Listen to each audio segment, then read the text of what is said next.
Halo teman-teman semuanya, kenalin nama aku Rafsan. Kali ini aku bakal sedikit ngebahas sharing sama kalian semua mengenai buku-buku yang udah pernah aku baca sebelumnya.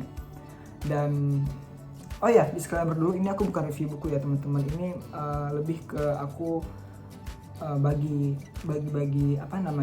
pendapat, bahas buku sama kalian gitu. Jadi kalian juga bisa ikutan bahas buku yang aku bahas di video ini di kolom komentar gitu. Dan buku kali ini aku bakal ngebahas buku. Ini bukan buku sih sebenarnya, ini lebih ke novel gitu. Ini novel yang cukup populer di masanya gitu ya teman-teman. Dan novel ini juga udah dijadikan series di Netflix tahun 2017 lalu. Dan dia udah ada 4 season kalau aku nggak salah ya. Season 4-nya itu final season kemarin tahun lalu 2020. Jadi bukunya adalah kelihatan. Oke, bukunya ini adalah 13 Reasons Why. Nah, ini buku karangan Jay Asher.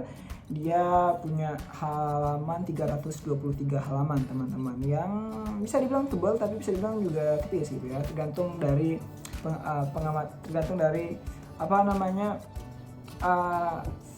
kita sendiri yang baca, tergantung dari seberapa sering sih, tergantung dari kita lah gitu ya, nganggap itu tebal atau tipis gitu. Oke. Teman-teman, buku ini ngebahas satu topik yang cukup sensitif, apalagi di kalangan remaja ya. Jadi buku ini cukup sensitif untuk dibaca sebenarnya. Ini bercerita tentang mental health yang dialami oleh seorang remaja atau beberapa orang remaja di Amerika gitu. Nah, buku ini bercerita tentang seorang anak remaja kelas 2 SMA, mungkin 17 tahun umurnya, yang bernama Clay Jensen. Jadi cerita ini berawal dari Clay Jensen pulang sekolah, terus dia nemuin satu kotak paket gitu, box paket, dan ternyata isi paketnya itu adalah tips, kumpulan tips dari orang yang dia kenal. Dan pas diputar tipsnya itu, ternyata itu adalah tips dari temannya yang udah meninggal karena bunuh diri seminggu yang lalu. Temannya itu bernama Hannah Baker, teman-teman. Nah, Hannah Baker ini udah going through a lot of things, that dia tuh dibully, dia dilecehkan, dia diperkosa gitu oleh teman-temannya di sekolah gitu. Dan isi tips ini adalah kenapa 13 alasan kenapa Hannah Baker ngelakuin bunuh diri, teman-teman.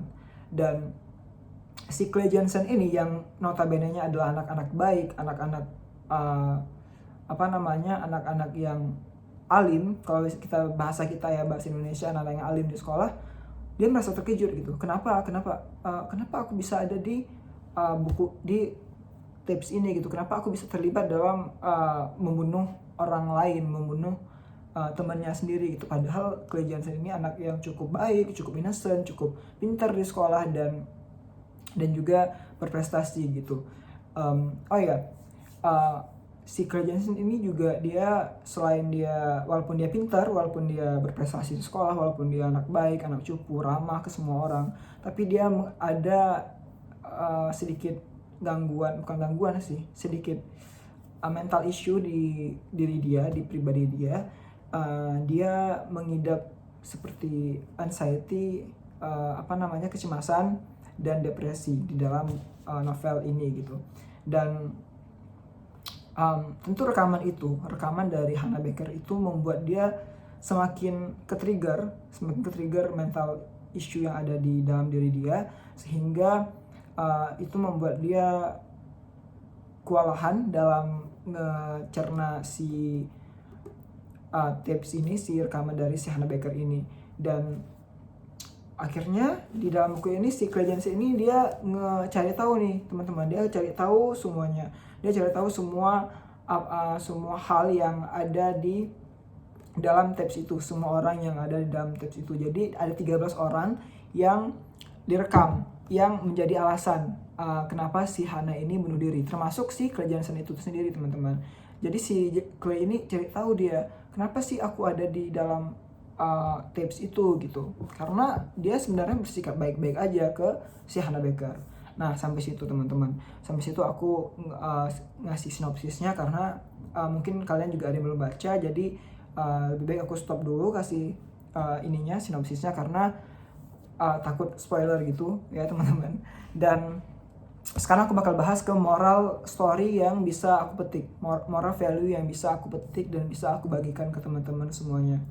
Jadi melihat dari buku ini, melihat dari cerita yang udah ada di novel ini, itu cukup memprihatinkan teman-teman, karena seorang gadis remaja 17 tahun dia berani untuk memutuskan untuk ngelakuin hal yang cukup cukup menyakitkan gitu, demi dia nggak dapetin lagi perlakuan nggak pantas dari teman sekolahnya gitu.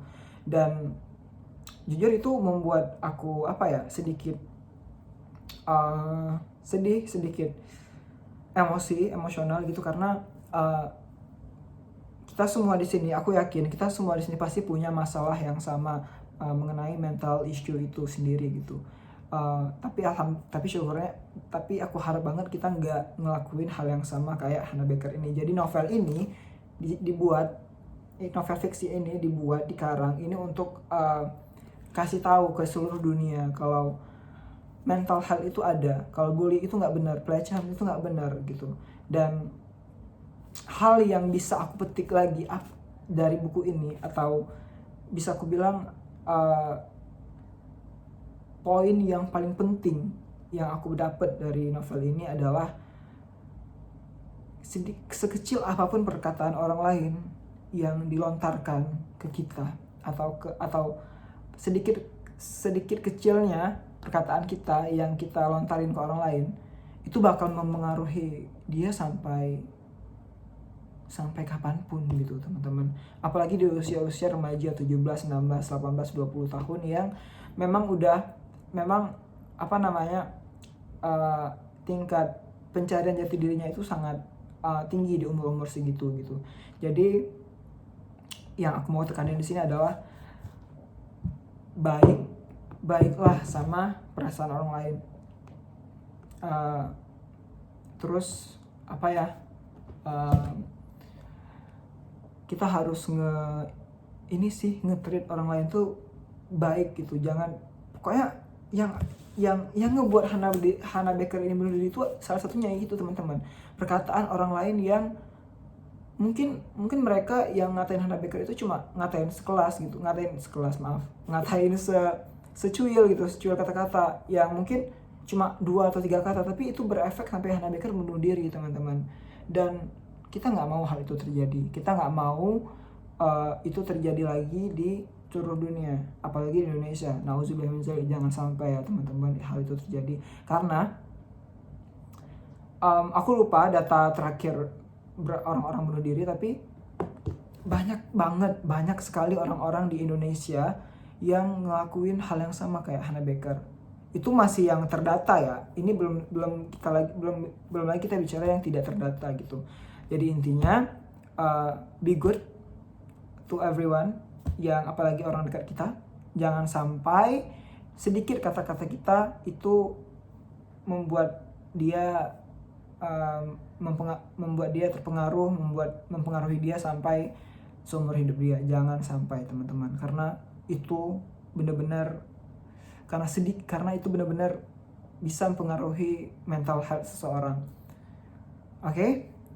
Mungkin itu aja video aku kali ini. Mohon maaf banget kalau cara penyampaian aku sedikit kurang bagus, sedikit banyak salah kata dan segala macamnya. Malum ini video pertama aku. Insyaallah kalau ada waktu lagi aku bakal ngebuat video mengenai buku-buku yang udah pernah aku baca sebelumnya gitu. Dan oke, bye, see you.